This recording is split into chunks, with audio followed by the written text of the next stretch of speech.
Good evening, everyone. I hope you're doing well. So, today, what I wanted to talk about is a few little stories that I accumulated this week. Got some wine with me. I got to get some more because I went through that bottle of wine like it was a joke. I've been trying to get off of drinking vodka. I've been drinking a lot of vodka for the last couple of years. And so I'm just going to wine because it's a lot easier on my stomach. And it relaxes me. It gets the job done. Gives my stomach a bit of a break from all that alcohol. Um, but yeah, so what we're going to talk about today, we're going to talk about these two toxic situations that I heard of this week. Actually, within the last 24 hours, to be honest with you. Um, so long story short, I do some side gigs for this catering business a friend of mine owns in Austin, right here in Houston. And so every so often he'll get certain orders at food halls or restaurants that I have to deliver to certain businesses. And if I'm available, I take it. And if I'm not, it goes to someone else. I have an order I have to pick up tomorrow, actually. Um, so, anyways, I go to pick up this order. It's like at 9 a.m. in the morning. And there's this woman sitting there waiting for her DoorDash order that she's picking up for, because she's working DoorDash early in the morning. And I'm like, I walk in and she's like, hey, you have to put your phone on the little computer for it to scan your order to let them know that you're here. I'm like, no, I'm picking up a catering order, so it's not. I got a text message. I just need to let them know, and then it's a bigger order. And it's like, oh, okay. And she starts talking to me, so I'm like, hey, how are you doing today? Because I'm social. As much people don't think I'm social, I'm very social. I'll talk to you. So how are you doing today? She's like, whew, it's been a day. It's been a morning. It's like, what happened? She's just like, my son got into it with his girlfriend, and I had to go get him. It's like, what do you mean? It was an argument, whatever. She's like, no, she started hitting him. It's like, oh. So I said, tell your son next time she starts hitting him, take your phone out, record the action of her hitting you, and call the cops. Show the cops the evidence before she does, because if she calls the cops, which she was going to do, by the way, she hit him, was going to call the cops and tell the cops that he hit her to get him arrested. Yeah. So I told his mom, I said, if she puts his hands on her, if she puts her hands on him again, tell him to get his phone, record it, call the cops, show them the evidence so they can take her to jail. Because domestic violence is not accepted anywhere. Anywhere. No matter if it's a male or female. I don't play with domestic violence. There was this meme I saw on it was Instagram. I don't know if some of y'all would probably know what I'm talking about. They were telling this guy about this girl who was abusive. He goes, homegirl abusive, domestic violence. I was like, that's hilarious, but it's not a laughing matter. But yeah, I told him, get your phone out, press record the action, call the cops, and let them know what's going on, and show them the video next time she puts her hands on him. And now, if that were me, and as I am today, once you put your hands on me, I'm not going back. That's my rule. Once you put your hands on me, because I will never, ever put my hands on a woman. I don't care if you did the most heinous shit. I'm just going to walk out, go about my business, and handle it in a very, very civil and correct way. Because I am not going to jail for somebody that I can replace. That's sorry, can't say that. I'm not going to jail for somebody that I can replace. That's dumb. Um, but yeah, man, it's just one of those things where he was just like, yeah, dude, just get your phone out and record. Then she proceeds to tell me, she's like, yeah, but I'm not helping his ass out no more. I was like, why? Because this morning, as I'm leaving to go do this, he's leaving. And I'm like, she's like, where are you going? Oh, I'm going to her house. You mean you going back to the house of the girl who just beat your ass and almost tried to get you in trouble with the cops with it?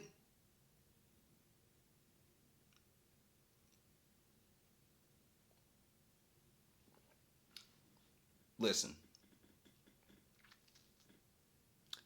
I'm not going to clown on this dude because I was him when I was 21 years old. Mind you, he was also 21 years old. He's also 21. I was him when I was 21. I was in a weird, horribly toxic relationship, partially abusive, not completely. She put her hands on me once, and I was like, no, no, it's over. It is over. Like, after that, I was like, no, no, no, I know where this is going. Now, mind you, after I said it was over, I'm 21. You know, whenever you get a little itch in the loins, you're like, man, gotta call her up. Shouldn't have done that. Learned my lesson, but I did do that. But anyways, I stuck around and I paid, and it only damaged me further. Now, mind you, we never got the cops involved because it never got to the point where it was that horrible. But you can't put yourselves in these types of situations when you know it can basically ruin your life. Because if that girl calls the cops on that guy, even if she hit him loads of times, I'm in Texas. I'm not in like one of those states where the cops will like hear everybody out. No, I'm in Texas. If the cops hear that the woman say you hit her, they're not thinking twice. They're just arresting you and asking questions later. So why would you put your life at risk for a girl who clearly doesn't really love you? She's just, because again, I was there. You love them. You care about them. That's the answer. You love them. You care about them. You don't want to let it go. Now, for me, another issue was for me at the time when I was 21 in that relationship. I didn't want to be alone. That was my first long-term relationship, and all throughout middle school, all throughout high school, all I wanted was a girlfriend. I just wanted to be in a long-term relationship because I didn't want to feel like a weirdo. I was the only person who had never experienced a long-term relationship, not in my friend group, but just I had never really experienced a long-term relationship. I felt like I was the only one that didn't. I had never had a person that actually really liked me, and it just made me feel like I was left behind. I remember when at the time, I was living with a whole bunch of guys in LA, because I was living in LA when I was dating this girl. I was living with a whole bunch of guys in this house in LA, which is no longer there, by the way. They destroyed that whole street and turned it into an apartment complex. Um, I was living in LA. I forgot my train of thought. At the time, I would oh yeah. At the time, I would see my roommates bringing girls in and out, in and out. I just felt like, Jesus Christ, these people are gonna think like I'm some sort of like weirdo or something. So I was like, I gotta get my game up. Like I gotta start, I gotta keep up with these guys. I want to bring some girls here. I don't want to look out like a weirdo. And so like and then in college, I would bring a girl or a couple, bring like a girl or maybe two to the house. But this one girl who I was in a relationship with, I was just like, man, I really want to be in a relationship. I really want to be in a relationship so that way I can experience, I can know what it feels like. But I wanted it so bad it was to my detriment that even if the relationship that I was in was like slowly ruining my life, slowly ruining my perception of relationships in general, I just wanted to fight for this because I was too afraid to be alone. That's the point. If you're afraid to be alone, you should not be in a relationship. If you're afraid to be by yourself, you should not be in a relationship because at that point you lose all leverage. Because when the person knows that that's your fear, they're gonna abuse that position. They're gonna do stupid stuff, especially if they're toxic. More or less, if they're toxic. If they're normal people, they're probably not gonna do that. But if they're toxic individuals and they know you're not gonna leave because you want this more than they will, they're gonna abuse that. So you gotta get rid of that fear of loneliness, the fear of being alone. Otherwise, you're gonna put yourselves in situations where people have more leverage than you. If I hadn't had that fear, I would have spotted those red flags. A lot of the red flags were very early on, and I would have let that go and just kind of charge it to the game and be like, hey, let's just keep looking. It may be a long process. I may still be never have been in a long term relationship, but I guarantee you my perceptions towards relationships would have been a lot different than it is today if I avoided that situation with the knowledge that I have now. But hindsight's 2020. We all have to learn our lessons, and that was a lesson that I needed to learn. But you know, it's one of those things where you got to lose that fear of being alone in order to not be in those situations where someone can take advantage of you or hurt you. Now, mind you, I'm not gonna say I wasn't toxic in the relationship either. Clearly, I stayed in the relationship because there was some toxicity in me, but that's work I had to do. I was in a anxious, avoidant attachment at the time. It was a very anxious, avoidant attachment at the time, and it's not healthy. Not healthy at all. Um, so yeah, she's like, yeah, he's going back. She's like, I'm not bailing him out of this situation no more. Like that's his butt. I'm like, he gonna have to learn one way or another. Whatever, if he's afraid to be alone or he's afraid to, lose her, he's gonna have to learn. Like, if you keep playing with fire, it will burn your ass. But that's story number one. Story number two. So I was on my YouTube. I've been taking a liking into people doing this, basically going on YouTube, telling stories, talking about their lives, talking about their what's going on with them. Because it's a breath of fresh air from all this like just noise that like the mainstream media is feeding people. It's a breath of fresh air from all that. It's a way for me to listen to people's stories, and actually it's like the old way of entertainment. Before all the televisions, before all this stuff, people would just tell stories about their experiences. People would tell stories about the things that they went through, and so I enjoy it. But there's just one video with this girl. She's actually really cute. I thought she was pretty cute, and she talked about how the relationship she just got out of, how it changed her. And she was so broken. Poor thing. She was so broken. She was talking about how she has a lot of anxiety. She has a lot of worry. And she, throughout the relationship, she was always kind of worried about him leaving, or just once she got attached, he would just leave. And unfortunately, that's kind of what happened. She started to get more attached, but as she started to get attached, that individual started pulling away. And at first, the individual was nice, he was sweet, he was, I'm assuming it's a he, it could have been a she, but I'm just saying, we're going to go with he with this, just for the moment. At first, the individual was nice, he was sweet, he was romantic, but as she started to get more and more and more and more attached, he started to pull away. Now, y'all know what this is. It's anxious, avoidant. Anxious, avoidant. It's an attachment loop. It's a very toxic attachment loop. And there's only one way to break it if you are the anxious person. I was the anxious person in a lot of my anxious, avoidant attachment relationships. I remember this one girl, what was it? 2021 that I met on Bumble. I liked that girl. I liked her so much, guys. Her favorite movie was Beauty and the Beast. And so for our first date, no, I think it wasn't our first date. It was our second date. Our second date. It wasn't our first. The first date was just kind of grabbing some boba tea and then going to the Galleria and whatever, and just kind of chilling out. And we also met with some one of my old friends. We went to went play some arcade games. She kicked my ass in air hockey. She was kicking my ass in a lot of games. God damn it. But it seemed like that was the first date was like a date from like a movie. It felt like a date from a movie where like you meet up with your friends. Your friends are like, "Oh, that's the girl you're talking to," and it was just like, "Oh my god, it was beautiful." And the second date, bro, I cooked this like beef roast, got wine,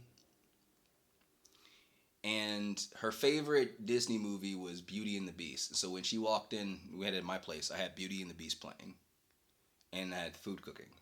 That was our second date. Man, I was like, whew, I was infatuated.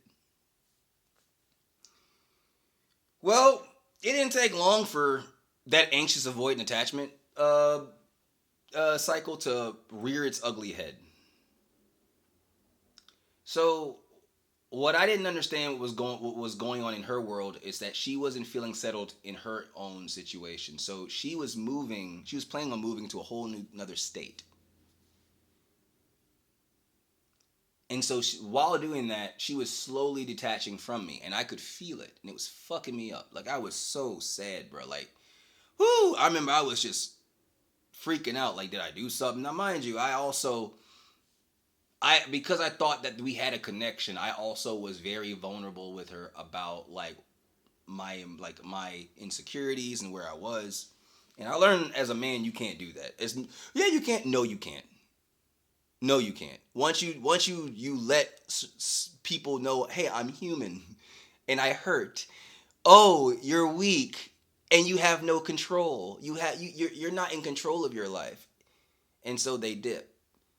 So I'm like, oh, lesson learned. I'll keep that to myself and with my boys, my boys, the ones that I hold close. But I won't I won't share that with you because I'm not weak. I'm human. I don't know if people forgot that word, but you know. But anyways, I remember talking to her about how I felt about how I didn't belong on this planet. I didn't feel here. It just felt like everything was just weird and And after that conversation, I kind of feel like she was just sort of pulling away. Again, anxious, me, her, avoidant. And then at some point, she completely just was just like, yeah, I can't do this. And it fucked me up because I knew it was going to happen. But then I realized something. It was my anxiousness that did it. Because there was a level of, how can I say this? There was an overbearing fear of like, please don't leave me, please don't leave me, please don't leave me. And that could be a lot on somebody. That could be a lot. Cause it's just like, bro, hold on. Wait a minute. We just only had 2 dates. Like, what are you talking about, bro? And when she detached, it fucked me up. Moved to Colorado. We haven't spoke since. It fucked me up. Now, years later, I got older and I learned the lessons. Like, one, you got to get rid of that fear of being alone. And this is to the young lady. I know she's not going to see this video, but this is to the young lady who went through that significant heartbreak where she was attached to somebody. She's like, hey, listen, this is what hurts me. Please don't do this. And this person still does it. You have to understand something. You got to get rid of that anxiousness when it comes to love, when it comes to finding someone. Because if you keep that, it will overwhelm the other person, but it will keep you from being present. You can't wait for the other shoe to drop. The only way you fix that, and I'm not talking about vanity when I say this, because a lot of people hear this phrase and they think, vanity. I gotta look good. I gotta do this. I gotta pamper myself. I gotta spend a whole bunch of money on myself. No. The only way you do that is through self-love. Being okay with the fact that this person may not turn out to be that person. You also have to become okay with the fact that you may never find that person. You have to be okay with the fact that, hey, if I die alone, it is what it is. Because if you live on that anxious plane, you're never going to find somebody. Or if you do find somebody, you're going to find somebody who's going to use that anxiousness to their advantage and take advantage of you. It's a painful lesson to learn that even if you tell somebody, I know what you're doing, I know you're going to leave, I know, even if you tell them like what your issues are or whatever, it's a painful lesson to learn that they can still walk out. They can still leave. Even if you're vulnerable with them, they can still walk out. And it's okay. I know it sucks to hear that, but it's okay. Because they couldn't deal with whatever you were dealing with. They weren't able to handle that. And to be fair, it's a lot of being that anxious person. I don't think people understand that is very overbearing for somebody. And I've learned that because I've dealt with when I was on the other end of that, where I was the avoidant and the other person was the anxious. It's overbearing. So imagine being on the other person's shoes. You have to get rid of that anxiousness that comes with self-love. And self-love, what I mean is being okay with sitting in a room by yourself and not freaking out because it's been a long period of time. Being okay to be with yourself. If that person doesn't text back in 6 minutes or 10 minutes or an hour or a day, then fuck them. Fuck them. I was talking to this girl recently. Poor thing was going through a lot. Like, when I say going through a lot, she was going through a lot. And she's very avoidant. She was very avoidant. I would say, hey, let's hang out. Let's go do stuff. Oh, I can't. I gotta do this. Okay, cool. Hey, let's go out. Let's go do stuff. Oh, I can't. I have to go do this. I just straight up told her. I said, hey, listen. No, that's not what happened. I made a post about something on Twitter about just how it's hard to really love people these days when they're always jumping from one place to another. And she texted me like, well, the only reason why I didn't want to come see you is because my vision was bad and I couldn't drive. And not only that, it's just I've been had a lot of things and things didn't work out and my life's just kind of going all over the place right now. And I'm just like, and I sent her a text. I was like, first of all, you never had to drive to me. I've always driven to you. But I didn't say that. I was like, first of all, that post wasn't meant for you. It was just me responding, just, posting. But second of all, you seem like you got a lot going on in your life. I've asked you to hang out. I've asked you to do stuff. I've asked you to go out and go to, grab food, do this, whatever. And you're always got an excuse. Listen, handle your business. No one deserved to go through what you went through these last couple months, and I am so terribly sorry you had to go through it. But you seem like you got a lot on your plate. Handle your business. It don't mean a hill of beans to me. At the end of the day, man, I'll find somebody else to have these activities with. It is nothing personal. I'm not angry about it. I'm not sad about it.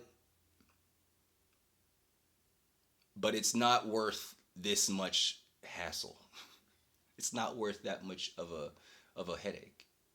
At the end of the day, this dating is supposed to be fun and enjoyable. You're supposed to enjoy the time you spent with somebody. It's not supposed to be a chore. So when that becomes a chore, you know where you stand. Now, mind you, people gonna be people, so you're not gonna have the perfect person. You're not gonna find the perfect person that's not gonna be without baggage or stuff. But if I'm just getting to know you, if I'm just starting to feel you out, it shouldn't be a struggle to do so. If it is, well, you're just not the right person. There are plenty of other people out here. It's not being cruel, but that's what comes when you finally understand self-love is nothing personal. You got a lot going on. I'm not trying to deal with all that. But whenever you deal with all what you got going on, hey, the door is open. We'll see what happens there. We can have fun. We could do whatever. But other than that, I'm out here. I'm going to have my fun. I'm going to enjoy different people. I'm going to meet different people because at the end of the day, my time is valuable too. I am offering my time to spend with you. If you can't do the same, then you don't have to worry about it. But I'm not going to freak out because, well, you just didn't go. I can feel you pulling away from me. Go. Go. I'll probably start talking to somebody within the next couple of months. And if they go, go. It is what it is. But you can't let that disturb your peace. So to the young lady that went through this, again, I know she's probably not going to see this. You're an anxious. They were avoidant. You have to deal with that anxiousness by finding self-love and finding that stability within yourself. So that way, if they choose to detach or walk away, it don't do you shit. Because there's a lot of people that are anxious out here. There's a lot of people that are avoidant out here. That loop is very apparent in the dating scene today. It's very apparent. In order to break that loop, you have to ground yourself on both fronts. Both the anxious needs to ground themselves and the avoidant. Until then, you're just going to continue meeting the same people, doing the same dance, and it will never stop. So if you feel them pulling away, let them pull away. That means you focus on what you got going on. And I know that's hard to do, especially for some people that love hard like myself. But you can't get too invested early on. You have to see how they treat you throughout a period of time. If they're inconsistent, you know what you're dealing with. If they're consistent, still consistent, whatever, cool. But keep paying attention. When they start pulling away, say, oh, I see what's going on. And you start anchoring down more in yourself. Because that's how you're going to fix that problem. But being like, I don't know if I'm ever going to love again, I'm ever going to date again, that's not going to fix you. Because here's a secret that none of y'all want to ever be honest with yourselves about. There is going to be someone who is going to look at your defenses, just break it, and you are like, what the hell? And do it to you again. You can try to avoid it, but there's always going to be that person that just looks the right way or they just talk the right way. And they're going to break through those defenses and they're going to do it to you all over again. You have to find a way to ground yourself so that way when you see that behavior, you're like, okay, well then you got to go. If you are unsure of what to do or you don't know what to do, well, then you go figure it out somewhere else, dog. Go figure it out somewhere else. But you're not figuring it out with me. So I hope you guys are doing all right. I hope your lives are doing great. Hope everything's getting better if you're dealing with some stuff. But always remember, stay present, stay grounded, stay focused. Everyone's going through something right now. Life is ridiculous right now. But don't let yourselves get swept away in all this nonsense. The right person is going to love you for who you are and for what you got to give. But you got to be on the right frequency to receive that. You can't be on this needy frequency or this, anxious frequency or this avoidant frequency where you can't express yourselves because you're afraid to open up. You can't be on that frequency. Ground yourselves, anchor yourselves. If you're in a toxic relationship, you need to ground yourself and anchor yourself and see how does this serve me in years to come. Days to come, months to come, weeks to come. How does this serve me? If you can't answer that, it's time you go. So anyways, take care. Hope you guys have a good one. Broke ass niggas.